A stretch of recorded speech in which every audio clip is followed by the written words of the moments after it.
नमस्कार, आपण पाहत आहात अमरावती सिटी न्यूज। मित्रांनो, अमरावती शहरात नवीन पोलीस आयुक्त अरविंद सावरिया यांनी पदभार स्वीकारल्यानंतर एका पाठोपाठ एक अशा धडक कार्यवाहीला पोलिसांनी सुरुवात केली असून अवैध धंदे चालवणाऱ्यांची त्यांनी कंबरच तोडली आहे। पोलीस आयुक्त अरविंद सावरिया यांच्या नेतृत्वात सीआययू स्क्वॉड, डीबी पथके, गुन्हे शाखा तसेच सर्व ठाणे प्रभारी व पोलीस कर्मचारी आपापल्या कामाला लागले असून क्लीन अमरावतीची जणू ही मोहीमच राबवत आहे। गावठी दारू, वरली, मटका, जुगार, गुटखा इत्यादी अवैध धंद्यासोबतच आता एमडी ड्रग्ज विकणाऱ्यांवरही कार्यवाही सुरू झाली आहे। मित्रांनो, सोमवारी रात्री उमेश मेश्राम नामक व्यक्तीला शासकीय विश्रामगृहासमोर एमडी ड्रग्ज विकताना सीआययू स्क्वॉडने रंगेहात अटक केली व त्याच्या जवळील 25 ग्राम पेक्षा जास्त एमडी ड्रग्जसह दुचाकी व मोबाईल असा एकूण 2 लाख रुपयांचा मुद्देमाल जप्त केला।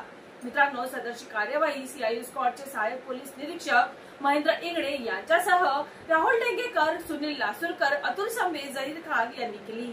मित्रांनो, ही तर एक एमडी ड्रग्ज विकणाऱ्यावर कार्यवाही झाली, परंतु अजूनही असे कित्येक जण एमडी ड्रग्ज विकत असतील, ज्यामुळे अमरावतीचा युवा वर्ग त्याच्या आहारी जाऊन आपले भविष्य धोक्यात घालत आहे।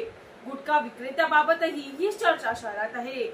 मित्रांनो, गुटखा किंगचा वेध हा अद्यापही पोलिसांच्या हातात चढला नाही असो, परंतु मित्रांनो, आता प्रश्न उपस्थित होतो की पोलीस आयुक्त अवैध धंद्यावर या कार्यवाह्या अशा सुरू ठेवतील किंवा काही कार्यवाह्या करून नंतर त्या गुलदस्त्यात बंद करतील।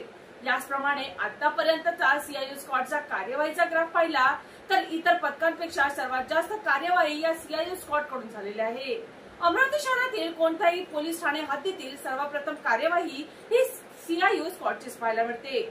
तेव्हा हे सीआययू स्क्वॉड अशाच प्रकारे कार्यवाही करत आपली पाठ थोपावत राहतील की त्यांच्याही कार्यवाहींवर धूळ बसेल, असे एक ना अनेक चर्चांना सध्या अमरावतीकरांमध्ये उधाण आले आहे। चला तर मित्रांनो, पुन्हा भेटूया नवीन बातमीसह। तोपर्यंत पाहत रहा अमरावती सिटी न्यूज।